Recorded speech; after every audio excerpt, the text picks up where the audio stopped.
Então, em nome de Jesus, vamos dar início a mais esse estudo. Agora, a segunda parte do tema, o perigo da arrogância religiosa. Semana passada, nós lemos o relato bíblico contido lá em 1 Samuel, nós não vamos ler agora, mas eram os textos do capítulo 13, 8 a 16, e o capítulo 14, 1 a 46, que lemos. Uma história bem interessante envolvendo Saul, Samuel, Jonatas, né? Aquele voto precipitado que Saul cometeu e tudo mais. E então a escolha que eu fiz em relação a trazer esse tema da presunção, da soberba religiosa, foi através de uma história que muitas vezes nós aprendemos mais sobre o princípio religioso através disso. E antes de irmos para essa segunda parte que eu disse que seria sobre os escritos de Ellen White, a mensageira do Senhor, que ela escreveu sobre isso, que lições que ela nos passa, eu gostaria então de ler alguns textos da Bíblia antes, que estão contidos no livro de Provérbios. Alguns textos também sobre o tema muito valiosos que devemos fixar em nossa mente. O primeiro é Provérbios 13, verso 10. Provérbios 13, verso 10 é um texto que diz assim: da soberba só provém a contenda, mas com os que se aconselham se acha a sabedoria. Então a presunção, a arrogância, seja no campo religioso ou secular, o que ele causa? Ele sempre causa contenda, disputa, divisão, né? Mas aquele que tem humildade, ele faz o que ele se aconselha com o seu próximo, ele aprende com os outros, ele não se julga sabedor de tudo, né? E aí então, ao ele se aconselhar, ele acha o quê? Sabedoria em sua vida também, ele aprende. Vamos ao próximo texto, capítulo 16 agora de Provérbios, os versos 18 a 20. Provérbios 16, versos 18 a 20 declaram: a soberba precede a ruína, e a altivez do espírito precede a queda. Melhor é ser humilde de espírito com os mansos, do que repartir o despojo com os soberbos. O que atenta prudentemente para o assunto achará o bem, e o que confia no Senhor será bem-aventurado. Muito importante esse texto, mostrando também que sempre antes da queda, da ruína de alguém espiritualmente, às vezes a pessoa não percebe. Tem até uma alegoria que fala bem sobre isso, né? De uma águia, uma vez que alguém viu, né? Ela no seu voo altivo e de repente ela, sem mais, sem menos, cai. Mas antes de ela subir o voo, o que tinha ocorrido? Uma serpente tinha picado ela.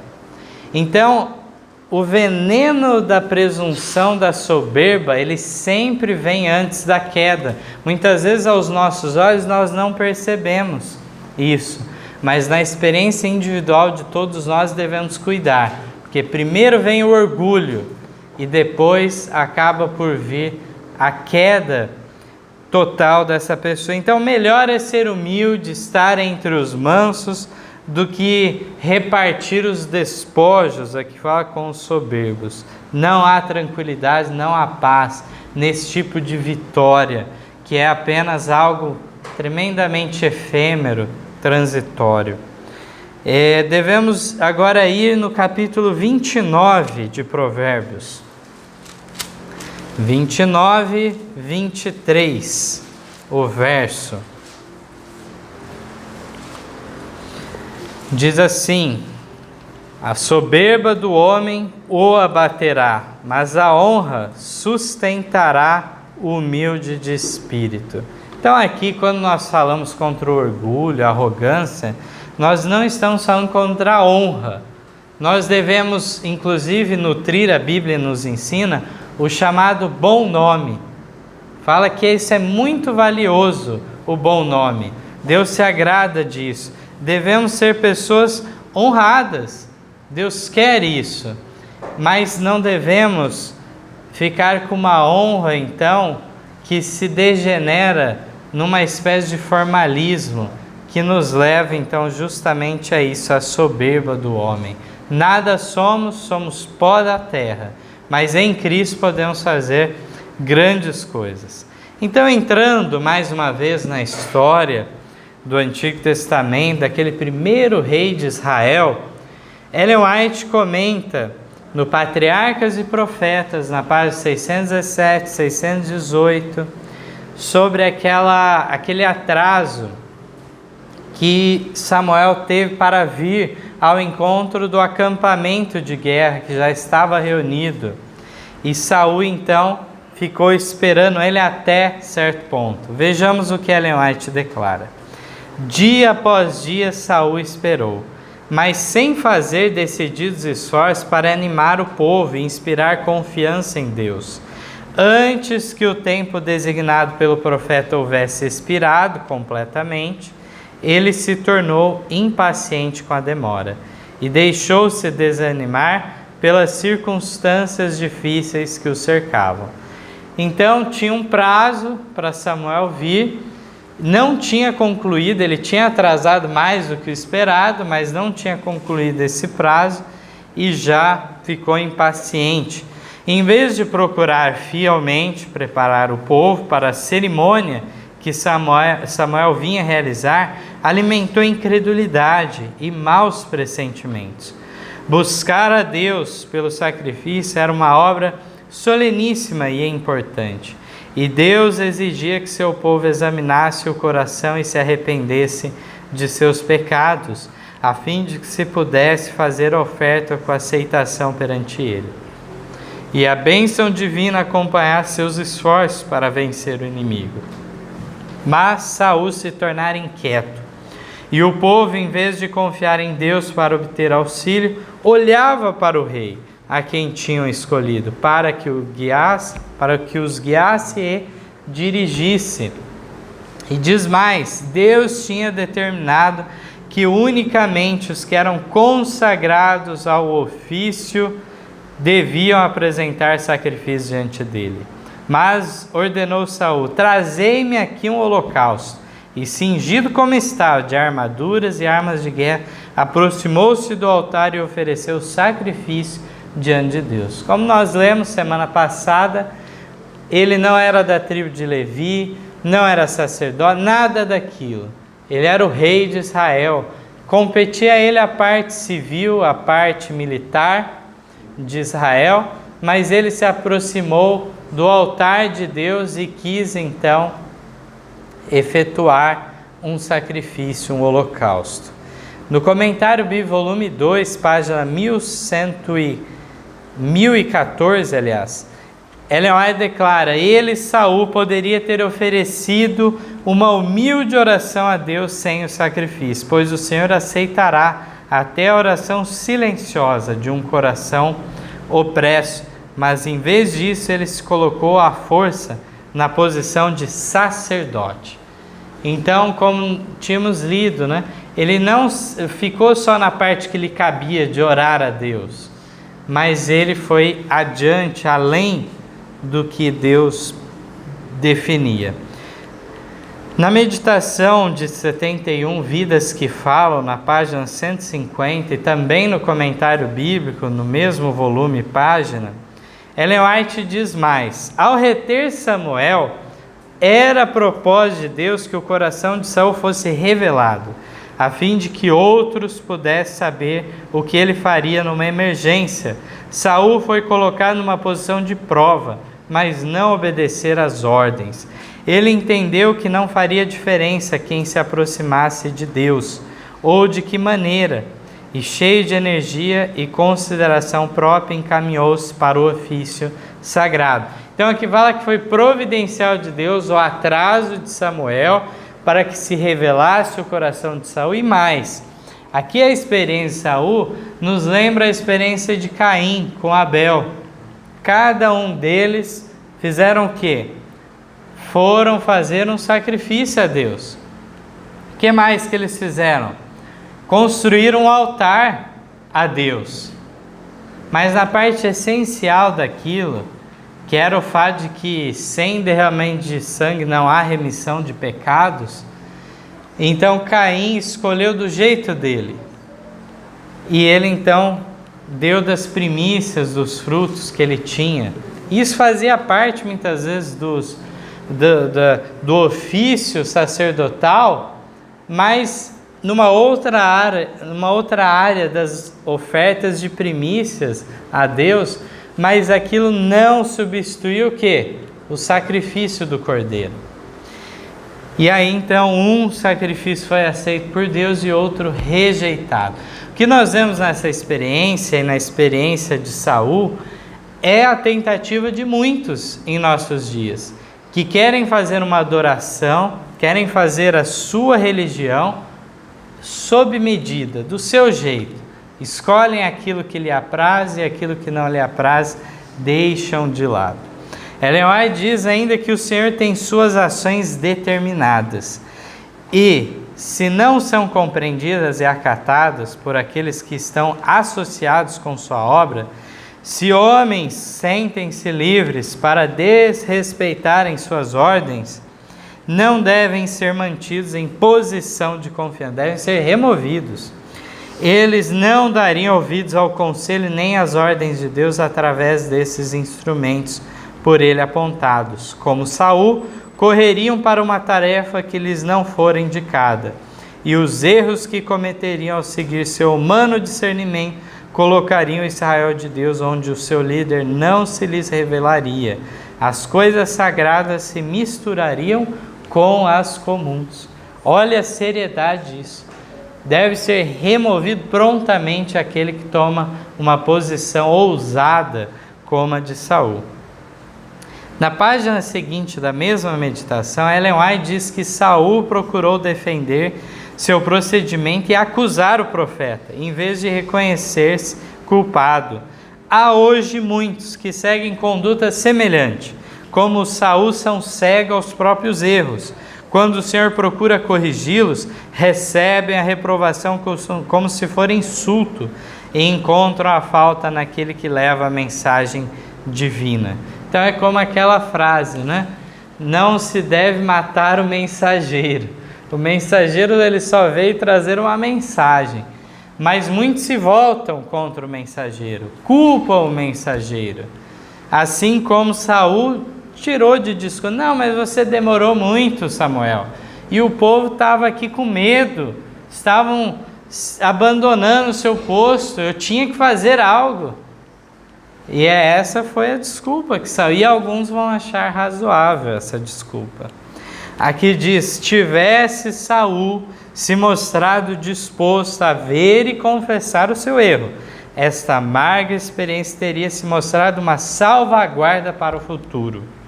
Posteriormente, ele teria evitado os erros que atraíram a reprovação divina, mas sentindo que era injustamente acusado, estaria com efeito pronto a cometer outra vez o mesmo pecado. A transgressão de Saul mostrou que ele era indigno de assumir responsabilidades sagradas. Tivesse ele pacientemente suportado o divino teste, a coroa teria sido confirmada à sua casa. Com efeito, Samuel viera a Gilgal para este fim, mas Saul havia sido pesado na balança e fora achado em falta. Precisava ser removido, a fim de dar caminho para alguém que consideraria como sagrada a honra e a autoridade divinas. Então, partindo agora por uma próxima parte da história, aquela da ousadia santa de Jonatas com seu pajem de armas, que nós vimos no relato no capítulo 14 de 1 Samuel, lá nós vemos no Patriarcas e Profetas, na página 624, 620, até a 626, algumas declarações, e nós vamos pegar algumas porções. Diz que o pajem de armas, que também era homem de fé e oração, incentivou este plano, e juntos retiraram-se do acampamento, secretamente, para que não acontecesse encontrar oposição a seu propósito. Com oração fervorosa ao guia de seus pais, convieram em um sinal pelo qual poderiam determinar o que fazer.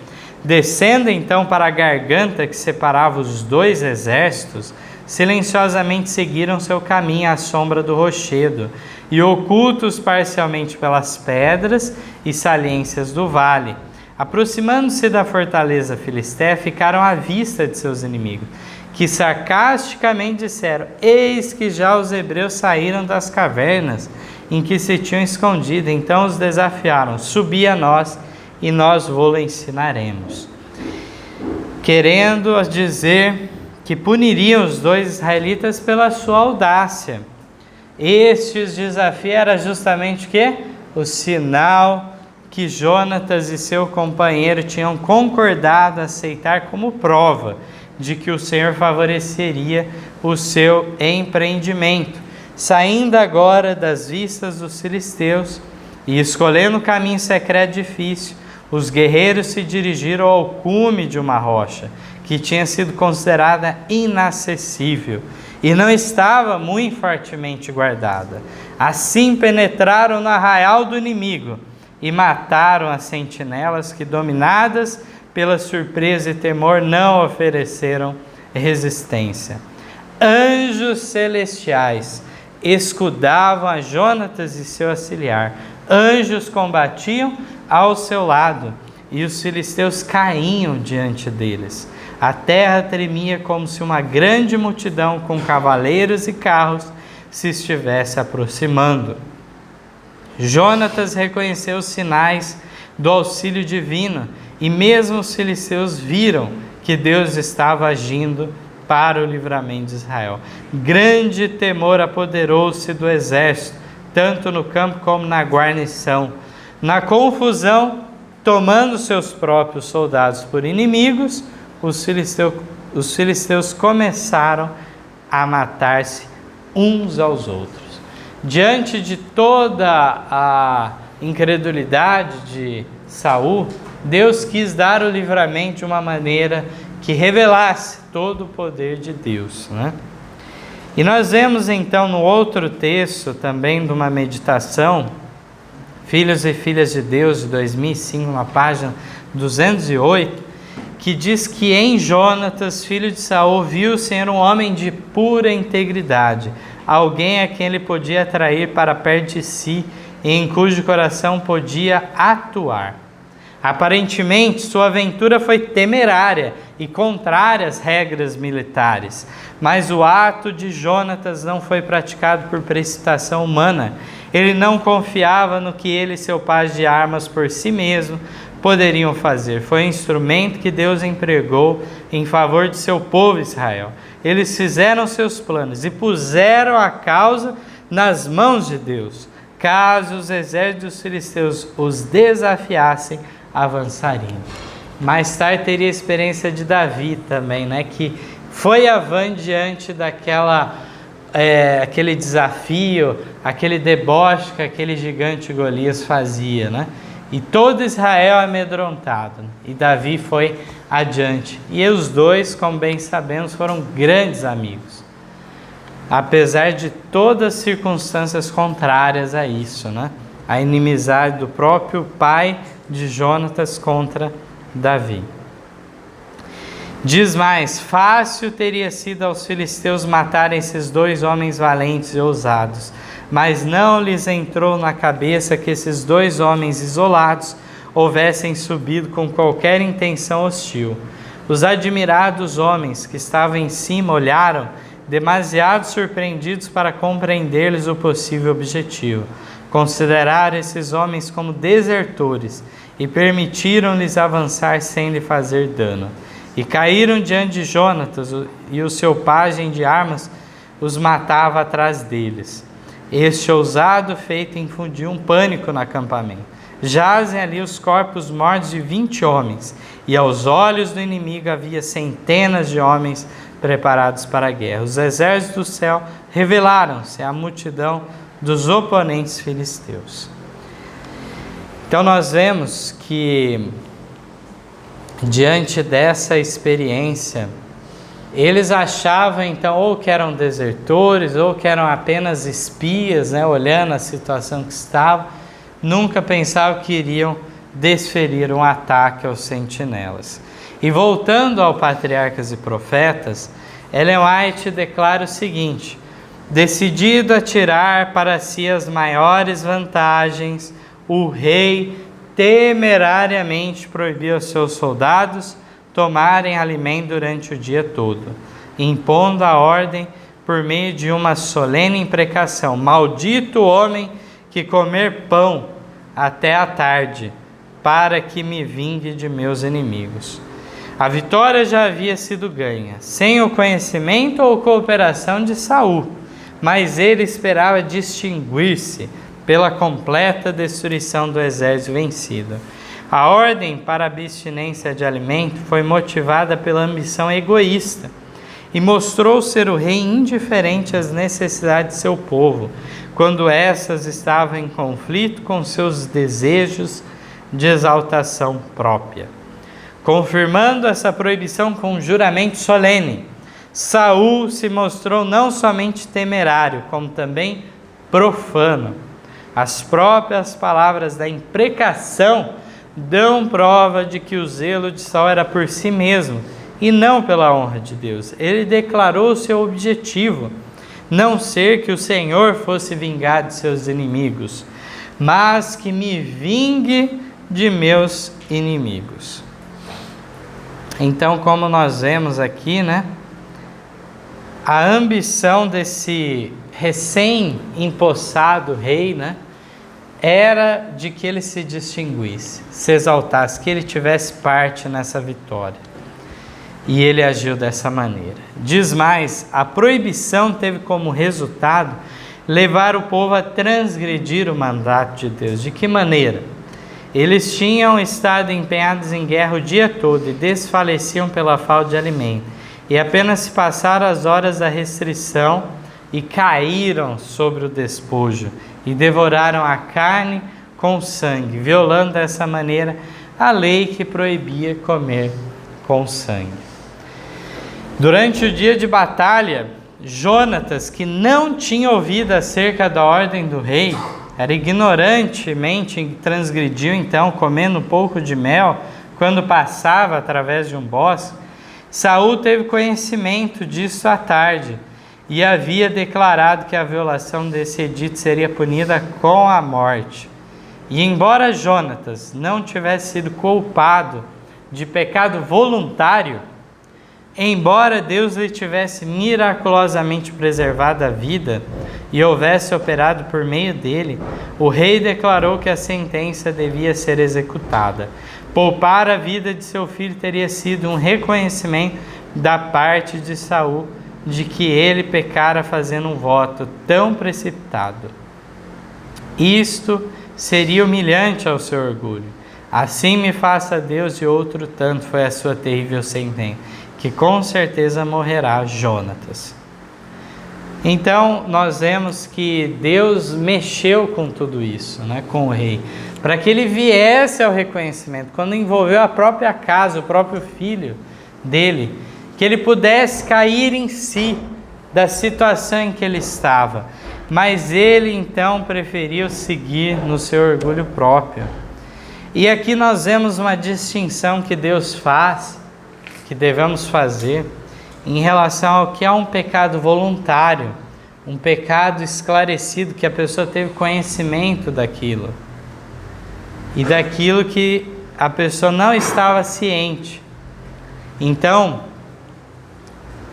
Davi, ele pede que Deus sonde ele, elimine toda a falta. Pede até a abstenção das faltas que lhe eram ocultas.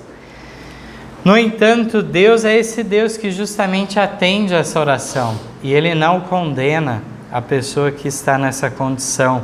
Ao contrário, Ele então traz revelação daquilo depois. E uma vez que a pessoa recebe a revelação daquilo que era errado, dali em diante a pessoa agirá de que maneira? Diferente. Agirá então de acordo com a luz que recebeu e não persistirá no mesmo mal, no mesmo pecado. Diz mais aqui a leitura do Patriarcas e Profetas.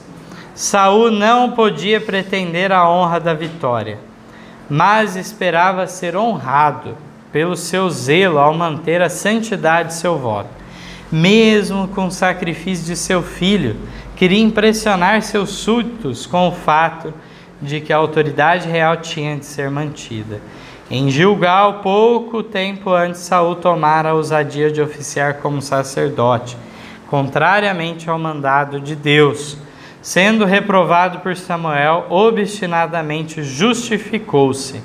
Agora, quando sua própria ordem foi desobedecida, embora essa ordem não fosse razoável e tivesse sido violada por ignorância, o rei e pai sentenciou o filho à morte. É algo que faz a gente pensar a que ponto ele está disposto a ir, para manter esta condição. O povo, no entanto, recusou-se a permitir que a sentença de morte fosse executada. Afrontando a ira do rei, declararam: morrerá Jonatas, que obrou tão grande salvação em Israel? Nunca tal suceda. Vive o Senhor, que não lhe há de cair no chão um só cabelo de sua cabeça, pois com Deus fez isso hoje. O orgulhoso rei não ousou desrespeitar esse unânime veredito, e a vida de Jonatas foi preservada.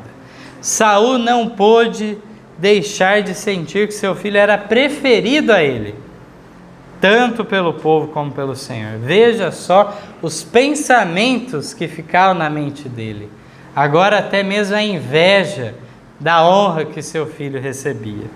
O livramento de Jonatas foi uma severa exprobação à precipitação do rei. Teve um pressentimento de que suas maldições cairiam sobre sua cabeça. Não mais continuou a guerra com os filisteus, mas voltou para casa mal-humorado e descontente. Aqueles que mais prontos estão para desculpar-se ou justificar-se no pecado são muitas vezes os mais severos ao julgar e condenar os outros. Muitos, como Saul, agora ela está aplicando para nós, irmãos, trazem sobre si o desagrado de Deus, mas rejeitam o conselho e desprezam a reprovação. Mesmo quando convictos de que o Senhor não está com eles, recusam-se a ver em si a causa da perturbação. Alimentam um espírito orgulhoso, jactancioso, ao mesmo tempo em que condescendem em fazer um juízo cruel ou severa censura em relação a outros que são melhores do que eles. Bom seria que tais juízes, que a si mesmos se constituem, ponderassem essas palavras de Cristo. Está lá em Mateus 7,2: com o juízo com que julgardes sereis julgados, e com a medida com que tiverdes medido, vos hão de medir a vós. Frequentemente, aqueles que estão procurando exaltar são levados a posições em que se revela seu verdadeiro caráter. Quantas vezes essa é a aprovação de muitos? São levados a uma posição de destaque. Assim foi no caso de Saul. Sua conduta convenceu o povo de que a honra e a autoridade real eram para ele mais caras do que a justiça, misericórdia e benevolência. Assim o povo foi levado a ver o seu erro, por terem rejeitado o governo que Deus lhes havia dado. Tinham trocado o profeta piedoso, cuja oração haviam feito descer bênçãos, por um rei que em que seu zelo cego tinha orado, rogando uma maldição sobre eles. Então aqui nós vemos como que as consequências, irmãos, têm um lastro gigante. Primeiro de tudo, lá atrás, o que Israel como povo tinha feito de errado? Escolhido um rei. Deus não tinha esse desejo. E eles tinham quem, irmãos, para dirigir? O profeta e juiz Samuel. É dito que ainda que ele fosse já um idoso, Samuel, ele não era para ter sido dispensado por, tá doente, nada disso. Deus queria que ele continuasse por muitos anos ainda, guiando Israel. E eles, guiados por Samuel, como que tinham ido? Tinham ido bem, mas eles queriam copiar o quê? As nações gentílicas. E aí é dito que eles queriam um rei para eles. Olha as consequências que em pouco tempo começou a surgir. E isso se estendeu por muitos séculos, como nós vemos. E aqui vemos, esse texto tão pesado que a irmã White fala. Aqueles que mais prontos estão para desculpar-se ou justificar-se no pecado. Tem explicação para tudo. Não, mas eu fiz isso por causa disso e por causa daquilo. São muitas vezes o que? Os mais severos ao julgar e condenar os outros. Aqui vemos que de fato a pessoa que eles tinham escolhido ficou tão envolvida na sua honra própria que ele então agora preferia então deixar de lado a justiça, o bom senso, a misericórdia e se envolver então a um ato tremendo daquele. É dito que se os homens de Israel não se houvessem interposto a fim de salvar a vida de Jonatas, seu libertador teria perecido pelo decreto do rei. Então não era de mentira achar que Saul só jogou para a plateia para ver o que eles iam. Não, ele estava convicto de tomar aquela decisão mesmo. É que o povo tomou a iniciativa contra. Com que pressentimentos deveria aquele povo posteriormente ter seguido a guia de Saul? Quão amargo lhe seria o pensamento de que ele havia sido posto no trono pelo seu próprio ato. O Senhor suporta por muito tempo os desvarios dos homens, e a todos ele concede oportunidade para verem e abandonarem seus pecados. Mas, conquanto possa parecer que ele faz prosperar os que desrespeitam a sua vontade e desprezam suas advertências, a seu tempo, certamente tornará manifesta a loucura deles. No comentário bíblico também, volume 2, na página 1015, Ellen White comenta de um outro ângulo. Esse juramento impensado de Saul foi uma invenção humana. Não foi inspirado por Deus e Deus não se agradou dele. Jonatas e seu escudeiro, que com a ajuda divina haviam levado livramento para Israel, naquele dia ficaram debilitados pela fome. O povo também estava cansado e faminto. Todo o povo chegou a um bosque onde havia mel no chão. Está lá em 1 Samuel 14, 25. Deus mesmo havia providenciado esse mel. Ele desejava que os exércitos de Israel participassem desse alimento e recebessem forças. Saul, porém, que não estava sob a direção de Deus, havia interposto seu impensado juramento. Deus muitas vezes, irmãos, quer nos dar oportunidades que nós jogamos assim, desprezamos por causa de nossos preconceitos, pelas nossas próprias ideias. Desprezamos alguém, desprezamos uma oportunidade. Quão caro é isso? Deus tinha providenciado uma situação que iria nos colocar em condição favorável e nós mesmos desperdiçamos. Diz que depois que o povo havia saciado a fome, Saul propôs que continuasse a perseguição naquela noite, mas o sacerdote sugeriu que seria mais sábio buscar primeiro a orientação de Deus. Isso foi feito de maneira usual, mas não houve nenhuma resposta. Considerando esse silêncio como um sinal do desagrado de Deus, Saul decidiu descobrir a causa. se ele tivesse compreendido devidamente a pecaminosidade de sua própria conduta, teria concluído que ele próprio era o culpado. Mas por ter deixado de discernir isso, deu ordens para que o assunto fosse decidido por sortes. Então é aquela narrativa que nós vimos semana passada, né? Que ele então pede orientação, o sacerdote muitas vezes recebia através das pedras, né? Urim e Tumim, ou de outras maneiras, através de um sinal na arca e outras formas. No entanto, não houve nenhuma resposta. Ele então jogou a sorte e, curiosamente, a sorte caiu sobre quem? Sobre o próprio, então, Jonatas. Então, fazendo uma prova, mexendo mais uma vez na situação do coração de Saul. Nada disso lhe quebrantou o coração. Não se quebrou diante da rocha que é Cristo, de modo algum. Há muitos que consideram levianamente os testes dados por Deus e, como Saul, assumem a responsabilidade de criar testes e proibições que trazem desonra a Deus e prejuízo para as pessoas. Então nós, a nível individual e a nível de igreja, devemos cuidar para não repetir também o caso de Saul de fazer o quê? Criar testes humanos. Colocar coisas que não tenham claro, assim diz o Senhor.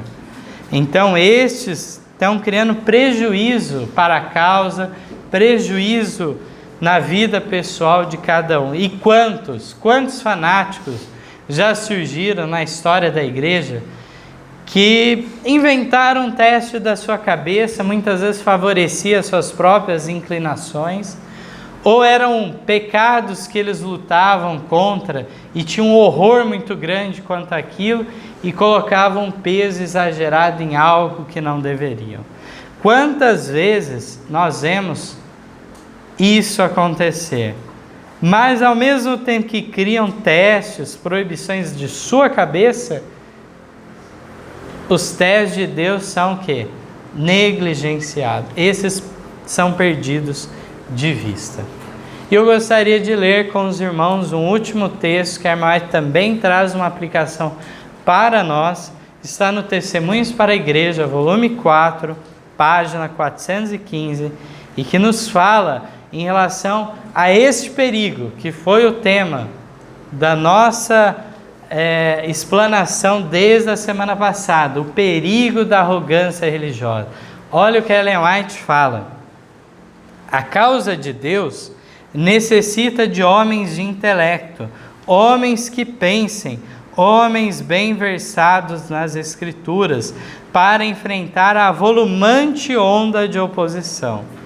Não devemos sancionar a arrogância, a estreiteza de espírito e as incoerências, embora se lançam sobre elas as vestes de professa piedade. Os que possuem no coração o poder santificador da verdade hão de exercer uma influência persuasiva, sabendo que os defensores do erro não podem criar nem destruir a verdade. Eles se podem manter calmos e ponderados. Muitas lições nós podemos tirar deste texto. Primeiramente, que nós não devemos se colocar contra a intelectualidade, ao conhecimento técnico das coisas, de modo algum. Nós vemos que Deus muitas vezes gostaria de se servir destes, mas o orgulho espiritual deles que impediu-os, e os mais humildes foram usados. Mas em outras circunstâncias temos sim exemplos de pessoas versadas usadas por Deus. Alguns exemplos nós podemos ter na próprio caso de Daniel, que era de uma família principal em Judá, e tinha sido muito bem educado, inclusive desde a sua casa ele já era vegetariano. Quando chegou em Babilônia, ele apenas decidiu continuar em sua fidelidade a Deus. Então Daniel é um exemplo. Temos o exemplo então de Nicodemos, José de Arimateia, apesar das falhas deles, depois se decidiram totalmente em favor, morreram pobres, mas levaram avante a causa de Deus. E eram homens principais do Sinédrio, da parte judicial de Israel. Temos vários exemplos, e um que me destaca muito é a própria escolha de Paulo. Paulo era por excelência um erudito, um poliglota. Era alguém que era versado não só nas escrituras, mas até mesmo em relação a filósofos dos gentios. E ele, com todo esse domínio, ele pôde levar a mensagem com capacidade. Ainda que por fim ele falasse o quê? Que a mensagem da cruz por fim é o quê? Um escândalo para os judeus, uma loucura para os gentios. O Deus encarnado, crucificado numa cruz. Era algo espantoso. E era essa mensagem que ele sempre colocava. Aqui diz que não devemos sancionar arrogância, estreiteza de espírito ou incoerências, um dizer incoerente nos detalhes, né? Embora muitas vezes alguns lancem vestes de piedade sobre isso, não devemos apoiar a tais que apresentem tal tipo de espírito. Diz aqui que a própria verdade tem um poder, uma influência persuasiva sobre as pessoas. E por fim, Ellen White fala que nós sabemos que os defensores do erro não podem destruir a verdade. Por isso, de que maneira devemos nos portar? Devemos nos portar calmos e ponderados. É isso que nós vemos o apóstolo Pedro nos orientando. Devemos dar a razão da nossa fé, a esperança que há em nós, a tudo que nos pedir, mas deve ser feito o quê? Com critério, como nós bem sabemos, com temor, com mansidão, devemos apresentar, e o poder irresistível da verdade levará a pessoa a uma escolha, ou em favor ou em contra, mas de qualquer maneira a pessoa terá a oportunidade de ser esclarecida quanto à verdade. Devemos a cada dia aprender mais. Devemos dar menos publicidade ao erro e mais destaque à verdade.